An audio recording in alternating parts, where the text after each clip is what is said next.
And welcome back to another episode of A Pipe Story brought to you by Pipes and Pickin'. Today's episode, just got a few points I wanted to make here, but today's pipe, or today's Rocca, is this one. It's my newest pipe. It's probably been new to me probably a couple of weeks. I think I got it maybe about the time I started this YouTube channel. But it is a Rocca Vita, V-I-T-A. I really like the sandblasting on it here. Really cool. Really pretty. Nice deep wood. Wood carving there. Need to clean it a little bit better right around in there, but really pretty rim. And I got it because this obviously isn't the original stem. It looks like a Briarworks stem here, but one of their fancy stems. But anyway, I liked it, and nice little band there. It's just a good looking straight billiard pipe. I just kind of like the look of. But wanted to show you that's today's pipe. It's again the newest one there, and I think it's got a great profile, kind of an exotic Turkish looking pipe. Came pretty clean. I did a little cleaning. Obviously cleaned the stem, the mouthpiece, but came in great. It's starting to make its way into my heavy rotation. Just kind of a different looking pipe. I like the heft. I like the way it sits off my mouth. You know, if you like straight billiards, I know I've talked a lot about the Rocca bents and the slight bents that they do, and they're great. But this is a really good straight billiard here that I'm really like. Next thing I wanted to talk about was I saw, as I signed on, that scaring 60 subscribers. Y'all, thank you. That's really cool. Having started this a couple of weeks ago, the fact that anybody wants to hear me ramble is really cool. It means a lot to me. I actually look forward to sitting down and making these videos. Like I said, like I told you in the first one, it really kind of started out as an idea, kind of inspired by my wife telling me, "You'll never smoke all those pipes." I said, "Well, watch me." So I figured a way to do it would be put together a YouTube series out here. But man, I have really enjoyed getting out here with the YTPC, talking pipes, getting to talk to some of y'all in the comments. That's been really, really cool. I've really enjoyed it. The last thing about this, for this video, is Sully's, sort of a VR to Sully's video from the other day, yesterday I think, on blending tobacco reviews. And yeah, not blending, tobacco reviews. My point is sort of going in the blending direction from what he was saying. And if you hadn't watched that, go and watch Sully's video there, and I can figure out how to make it work. I'll put it in the description. But he talks a lot about, you know, not being afraid for people to go out there and put up reviews. And I see his point, because there's been some times I'll read the reviews on tobacco reviews, and or I try not to get suckered into the language. Cherry on Top has a good one too on marketing hype. I try not to get suckered into it. Sometimes it happens, but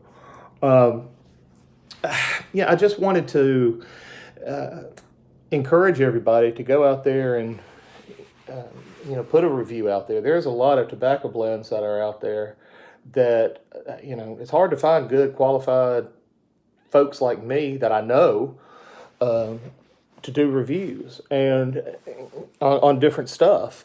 You know, I can find all types of major Dunhill stuff, and that's fine. I love the Dunhills. You know, I can find Lane 1Q, and I like Lane 1Q when I'm in the mood for that. But, you know, I haven't found, and this is my bias, I haven't found another review on Old Court. You know, that's a Cornell and Deal. I've started to see a few more Cornell and Deal stuff. I mean, there's, you know, as we go out there and we're trying to find new tobaccos, it definitely helps if the YTPC gets out there and says, you know, "Hey y'all, you know, this tobacco is pretty good. I like it." Or yeah, it ain't my style, and here's why. You know, I don't know if we want to be, getting into a fight with it. Somebody will like it.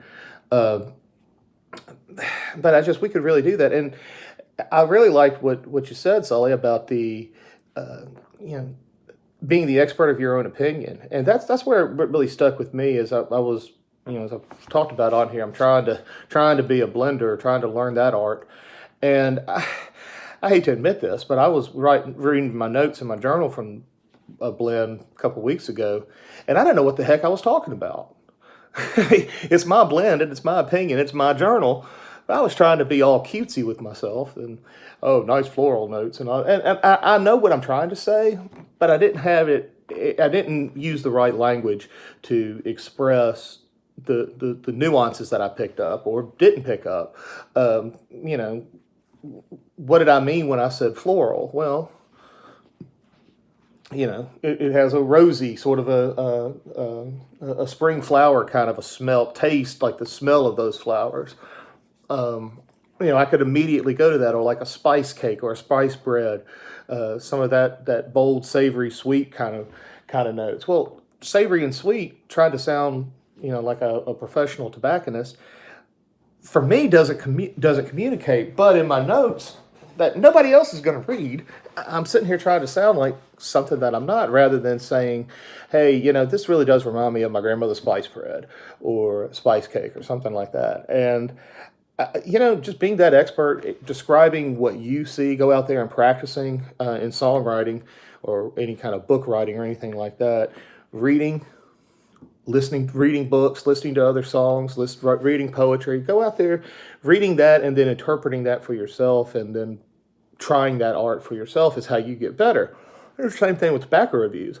Go out to tobaccoreview.com and see what other people are saying, see if you agree, see if you disagree, and why. And that will build the vocabulary. And from the blending side, what I saw is, if you are a home blender, don't be afraid.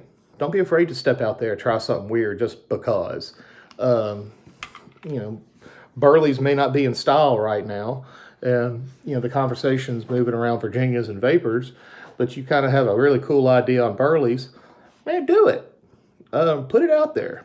Don't be afraid. You are the expert of your blending house. You are the expert of your own in-house tobacco store, your own in-house tobacco counter.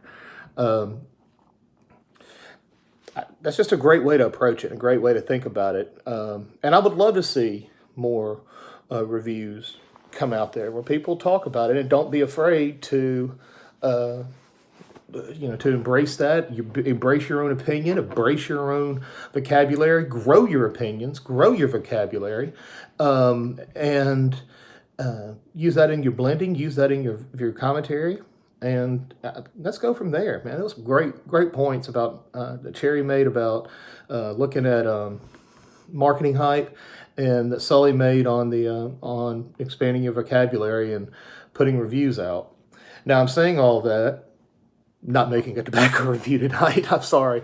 But this weekend I'll do one of my favorite tobacco on Old Court. So with the next, and I think I'm about out of the Roccas, so the next one anyway, I'm going to have to stop it anyway to do, to send it to Briarworks and get the one I'm going to do for the giveaway.